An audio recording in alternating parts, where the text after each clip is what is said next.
G'day guys and welcome to Aussie English. My objective here is to teach you guys the English spoken down under. So whether you want to speak like a fair income Aussie, or you just want to understand what the flippin' hell we're on about when we're having a yarn, you've come to the right place. So sit back, grab a cuppa and enjoy Aussie English.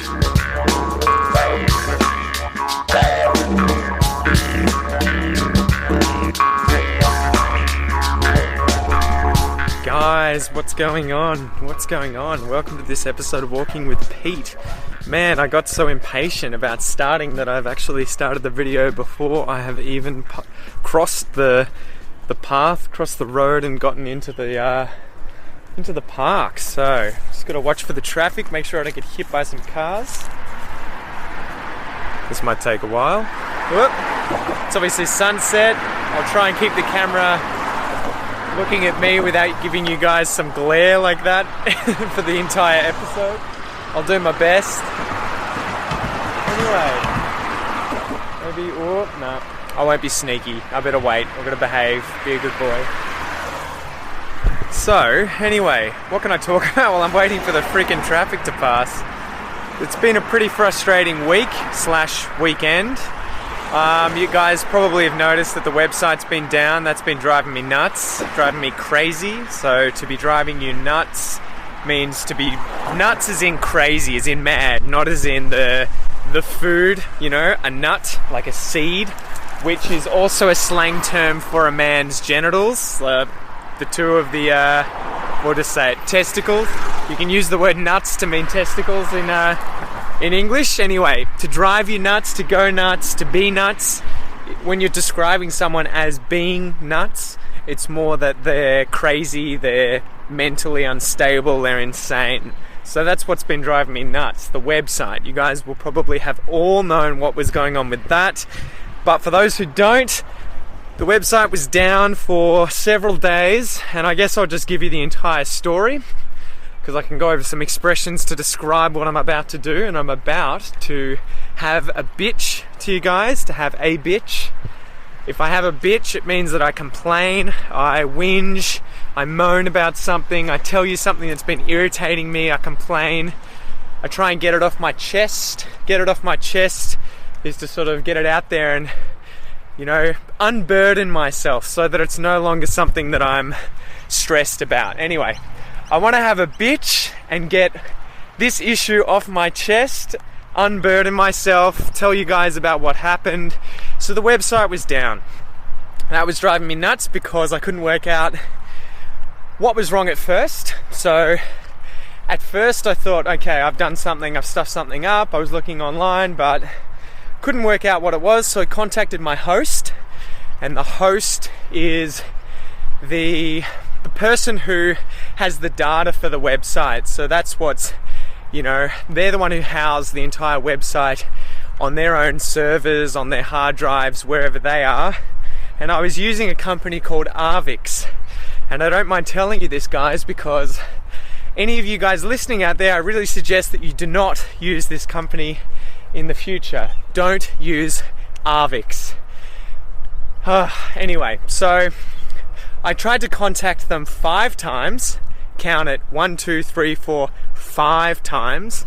I got onto some people, I don't even know where they were, but they were definitely not in America, where I think the company is based out of. And they were somewhat useless because their support system is an online chat.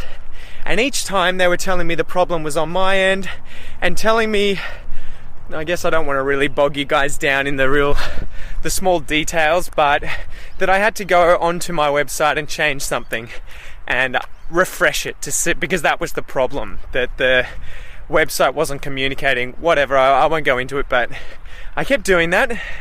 3 or 4 times I tried. The first time the guy said he sorted it out and that it was all fixed. And then the 2nd to 5th time I tried fixing it myself, each time to no avail. To no avail meaning it didn't achieve anything, it didn't work, it was pointless, it was useless, nothing changed. So I tried to no avail to do all of that. Anyway, I got incredibly pissed off because the problem wasn't resolving and I felt embarrassed. I wanted the website to be there for you guys, and I know how frustrating it is when something that you're passionate about is not there for you to use. And obviously I'm here to help you guys out. I want to be there for you guys, and so that was frustrating me after 2 or 3 days of trying to get that fixed.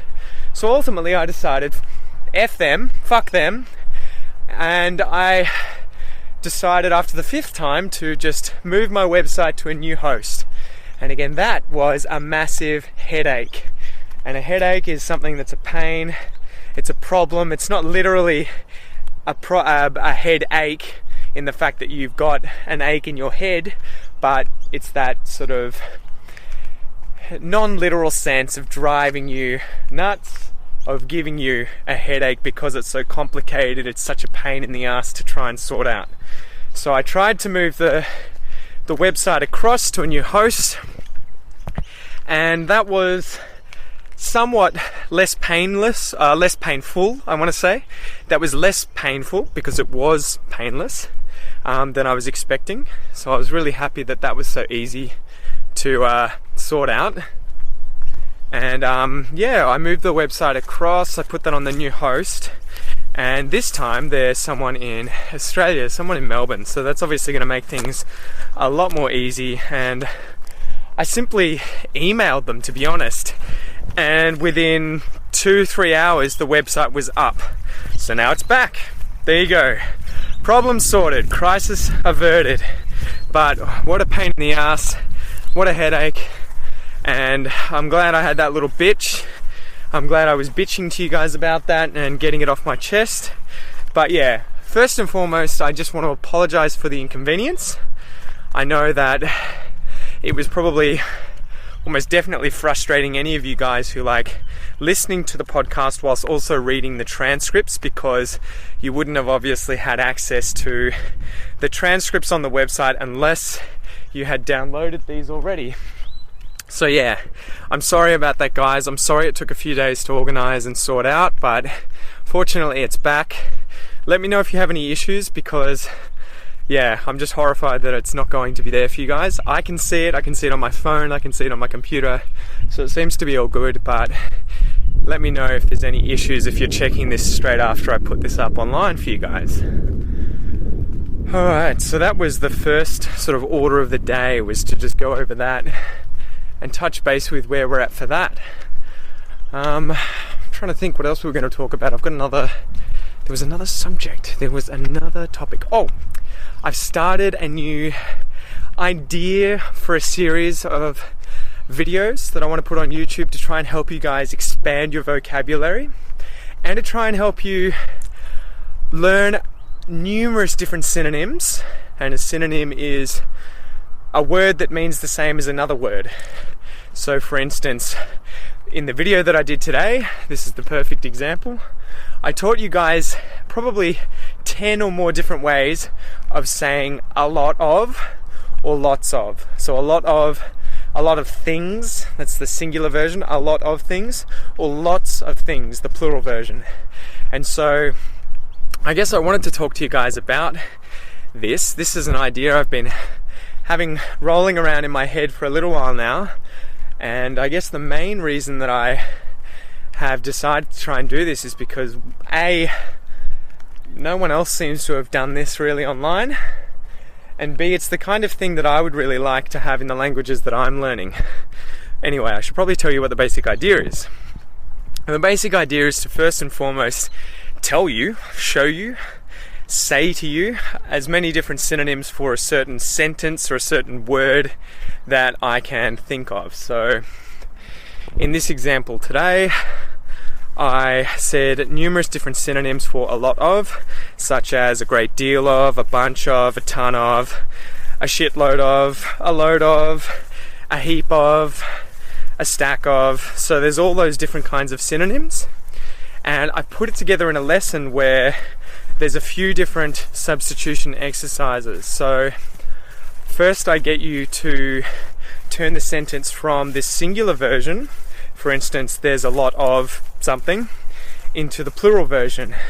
For example, there are lots of X, whatever it is. So I did that first and foremost. There are also a few in there that you can't make plural or that sound incredibly weird if you make them plural. I'll give you Melbourne in the background there, guys. You can have a perv, have a look, have a squiz at Melbourne through this field. And I just lost my train of thought. That'll serve me right for interrupting myself. Anyway, so yeah, I've done that. I've tried to make that episode on a lot of and lots of and all the different ways of saying that. I've also tried to include other aspects of the English language in these exercises. So obviously, not only are you going to be working your vocabulary and trying to expand your vocabulary by learning different synonyms for specific words, but also I'm going to try and include other things in there. And so, for example, today I included numerous different ways of saying women. So there were like 5, I think it was like babes, chicks, ladies, women, girls, and then there were 5 for men. So obviously men, boys, dudes, guys, blokes. I think they were the 5.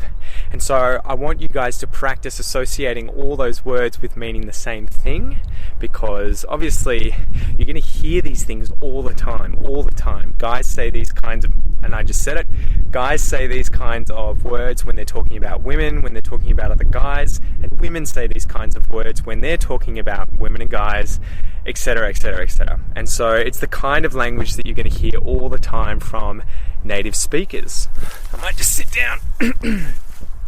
So I think that's why it's incredibly important to try and get you exposed, give you some exposure to all of this different kind of language, these different synonyms, get you practicing changing in and out and using all of them. So that's why I'm trying to create these kinds of lessons to put on YouTube as well as the podcast, to try and help you expand your vocabulary, whether it's passive vocabulary, i.e. you just hear and you understand instantly whether or not you actually use it yourself, or for the active vocabulary, if you want to learn all of these different ways of saying effectively the same thing. And this is the kind of thing that you're going to want to do to get from that intermediate level to the advanced level in a language. And this is particularly what I try and do when I'm trying to get from the intermediate to advanced level in languages that I'm learning. I get to that point where I have one word for most, if not all, things that I want to be able to say, that I want to be able to communicate when I'm having a conversation, but it's kind of like painting with one color. After a while, you're learning how to paint, one color's all you need at first, but then you get a little bored, and then you get a little more, I want to be able to do this, I want to be able to express myself differently, I want to be able to put my personality into my paintings or into my English. And so that's why I think it's so important to learn different synonyms, different ways of expressing yourself, because that is when you can take your English to the next level and really express your own personality. Ultimately, our passive vocabularies, the stuff that we know, is massively, massively, massively bigger than our active vocabulary, the words that we actually use, the words that we say. And the words that I say may not be the same as the words that my parents say, my friends say, other English natives say. In fact, I can almost tell you with certainty that they won't be the same words. The way they will explain situations, describe things, is almost certainly going to be different from how I would do it. And this is where putting your personality into the language you're learning, English in this example, becomes incredibly important. And this is how you do it. You learn all of these different words. For some reason, one of them will seem nicer or cooler or easier to remember than a lot of the other ones, and you'll just start using that one all the time, and it becomes part of your English personality. So that's why I'm trying to create these lessons, guys. That's the aim of these lessons. I'm trying to also make them fun, where I teach you more slang. So in the lots of lesson today that I've made, I also taught you words like a crap ton of, shitloads of, fuckloads of, and how to use those. There's damn flies everywhere. And so I've done that because, again, that's the kind of stuff that I use every day. You're not going to learn that in books because it's probably pretty inappropriate with regards to formal English. You're not going to ever use that kind of language in a job interview, or if you're in an interview on TV, or talking to someone you don't really know. But most of the time, I imagine that once you get to Australia, you're going to form friendships where, one, people are going to be saying this stuff, particularly if they're natives. They're going to be saying fuck tons, shit tons, crap tons when they're talking about a lot of or lots of something. And so, one, I want you to be able to understand what that means, because it is relatively slangy. It's quite a lot of slang to use those kinds of words. But I also want you to be able to learn them and use them yourselves, because if I heard someone who was a non-native English speaker using those, I would be incredibly impressed, to be honest, and I don't know what else to say. That is why I've included them. So don't be too shocked when you hear me swearing. I always try and give you some context and idea as to when and when not to use these expressions, and I won't ever teach you stuff that is incredibly offensive without telling you. At least I will always give you a disclaimer or a caption down the bottom. But and I'll do it now. If in doubt, go without. So if in doubt, if you don't know whether or not you should be using it, don't use it. If you hear someone else use it while you're talking to them, obviously that's a good sign that it's okay to use it. So until you get used to when and how to use these things, obviously don't use them in every single conversation, but play with them, practice them, play with them. One last thing I might mention. Work on your pronunciation in these episodes as well, so you can get different things out of these episodes. Not only am I going to give you as much as I can with regards to synonyms and different ways of saying these words, but I'm also going to give you the ability to listen and repeat and practice your pronunciation. So if you notice that you have any kind of trouble with the pronunciation of any of these words or any of these sentences, definitely listen and repeat and go over these and just keep practicing your pronunciation, guys. It's a never-ending battle. It's the same for me in French and me in Portuguese. I'm constantly finding out that I'm saying something slightly incorrect or in a bit of a weird way, and ultimately there's no problem with having an accent, but we always all want to reduce it as much as possible, right? Anyway, this episode of Walking with Pete has gone long enough. I hope you guys are liking what I'm putting out there, what I'm giving you guys. Again, I'm sorry about the website being down. I'm going to try and put this episode up tonight, although by the time you see it, you won't know when tonight is. So I'll get this out as soon as I can. I want it out by Wednesday. But let me know what you think in a comment below, guys. And I'll put up the episode that I'm talking about, the vocab expander kind of episode, as soon as possible. And when I do, I'll link it below as well. So until then, guys, peace out and all the best.